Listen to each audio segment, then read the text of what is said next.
If you eat right and do a certain things with your body, you can drop your sleep quota.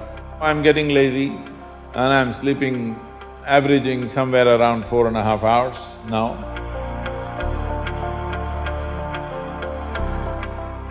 What type of food we should eat so that our life reaches its full potential for a college or a school-going student?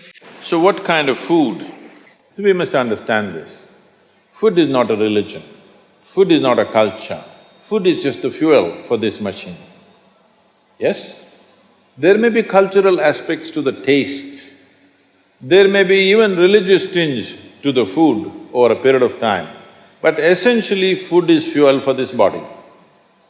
So with what kind of food will it function with minimum struggle within itself and maximum impact? So suppose you buy a petrol car and pump diesel into it, it may still roll around but not at its optimum. Similarly, various foods you can eat and still somehow it functions.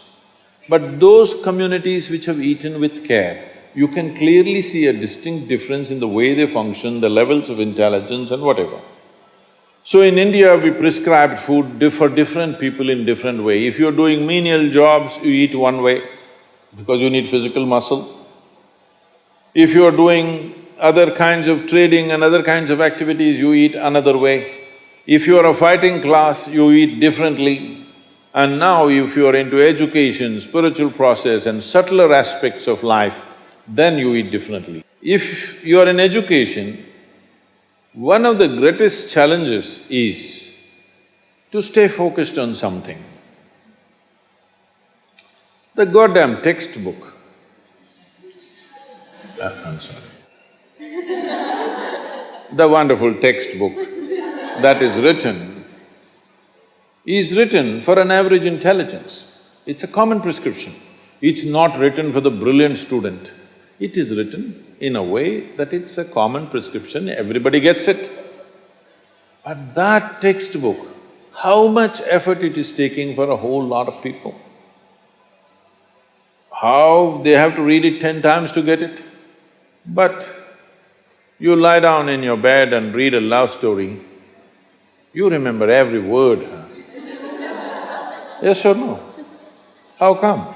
So you don't lack memory, you don't lack focus.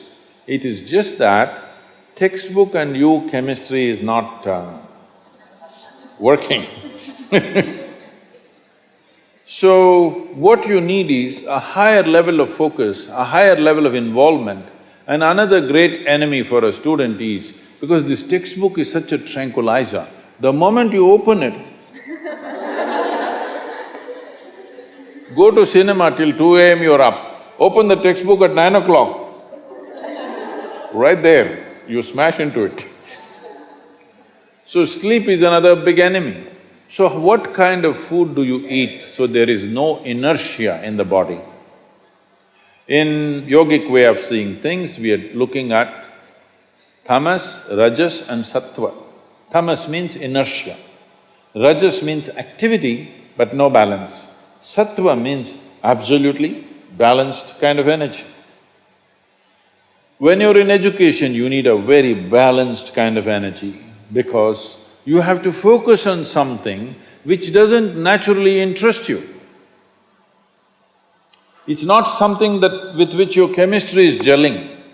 If your chemistry is gelling, you are always focused on that one, isn't it? Here there's no chemistry, but you have to focus on that. For this you need a balance and a steady mind. For this you need to eat in a certain way. To put it very simply, food goes through your body through the alimentary canal. From your mouth to your anal outlet, there is a pipe. Through this it runs, going through various stages of digestive process. Many of you are biology people, right? So, it goes through the alimentary canal. Now it begins with the lip. Here, if you look at this, all the herbivores and carnivores. If you look at the animal kingdom, there are herbivores and carnivores are two main segments of animals in the world. One eats vegetable matter, another eats meat. If you look at the alimentary canal, the way it is built, between herbivores and carnivores, there's a distinct difference. Everything in the human being suggests that you are naturally a herbivore, but for the sake of survival, we became carnivores. If you look at the jaw movement, all the carnivorous animals have only cutting action. Herbivores have cutting and grinding action. There are molars, but carnivores don't have widespread molars, they have just incisors, canines, and everything looks like cutting teeth. So they do only this. All the herbivores do grinding. What do you have? Both. So you are supposed to chew your food. Why you are supposed to chew your food is you have enzymes in your saliva where if you take a little bit of raw rice and put it in your mouth just for a minute, you will see it turn sweet right here, because right here carbohydrate is being converted into sugar, right here. So if you eat properly, then we say about 30 to 50% of your digestion should happen in your mouth. So this part of the digestive system is expecting half-digested food or partially digested food. But right now the way we're eating is mostly we're putting not only undigested food, but partially destroyed food. So the amount of food that you need to get the same amount of energy has increased. You're eating much more food than what you should eat to generate that much of energy. Because of that, there is inertia in the body, because it has to process so much more food than what it should, there is inertia. Once there is inertia, your sleep quota increases. How many hours do you sleep on? Hello? 8 hours. You're going by the prescription, huh?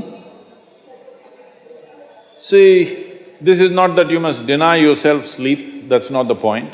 But if you eat right and do a certain things with your body, you see very effortlessly, within 3 to 4 weeks, you can drop your sleep quota anywhere between 2 to 3 hours. 1.5 to 3 hours very easily you can drop if you just eat consciously and just learn to sit properly, just the posture, your geometry of the body and what goes into the system. If you just manage these two things, you will see sleep quota will just come down like that. Just to tell you, for over 25 years, I have largely managed with an average of 2.5 hours of sleep. Now I'm getting lazy and I'm sleeping, averaging somewhere around 4.5 hours now,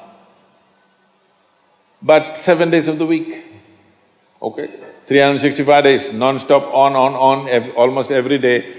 My daughter didn't call me for a month. I asked, what the hell is the problem with you? Why are you not calling? She said, every 6 hours you're in a new city, what the hell I'm supposed to do? So I said, okay, which is true. In one day, sometimes we're doing 3 cities, so it's a non-stop activity. And today, many people around me have learned to do this. Over 100, 150 people around me are doing this kind of activity, averaging 4 hours sleep and 7 days of the week, they're on, all the time. And they are not irritated, they are not frustrated, they're joyful and they're wonderful. Why this is this? There are many aspects to this, but one important aspect is food, how you eat. Not only what you eat, how you eat is also very important, because food is a live thing. One simple thing all you girls can do is just see various health issues and inertia issue, focus issue, just bring 40 to 50% of the food in its raw form, that means it's alive. It must be a live cell, it can be a vegetable, it can be a fruit, it can be a nut, it can be sprouted gram. At least 40 to 50%, the food that you eat must be alive. You eat dead food and you want to live, this is a little difficult thing to do, because you have to raise the dead now. But if you eat live food, one thing you will see is the state of your mind, your focus and your sleep quotas, and above all, staying awake is not good enough, you have to stay alert, isn't it? How alert you are, how focused you are, only to that extent everything yields to you in this world, isn't it so? What is the level of focus will determine whether the world yields to you or not, isn't it? And one more aspect of life, one more aspect of food is, when you consume something, it must be of a simple genetic code, in the sense, it must be a very simple software. Vegetables, fruits, nuts, sprouts, they're very simple. More complicated means animal food becomes more and more complicated. Suppose you eat an animal which has some amount of emotion and a life of its own. Now the code in that… we were talking about this, your body is just an accumulation of memory, which means a certain software, isn't it? This is the most complex software. Human software is the most complex software on the planet of all the creatures. So if you eat an animal, particularly a mammal, if you eat, it has a similar kind of complexity, maybe not as complex as this, similar level of complexity because it has thought and emotion of its own. Now for you to break that code and integrate it into your system, you are not fully successful. So it will leave traces of certain qualities within you. You cannot break that code and make it a part of yours because it's a different and complex code. If you eat a leaf, a vegetable, a fruit, a nut or a sprout, this is much simpler. If you must eat non-vegetarian food, you must eat that which is furthest away from you. So generally, fish and water life is furthest away from you. So if you must eat non-vegetarian food, the best thing to eat is, you're on the coast. Fish is the best thing to eat that way.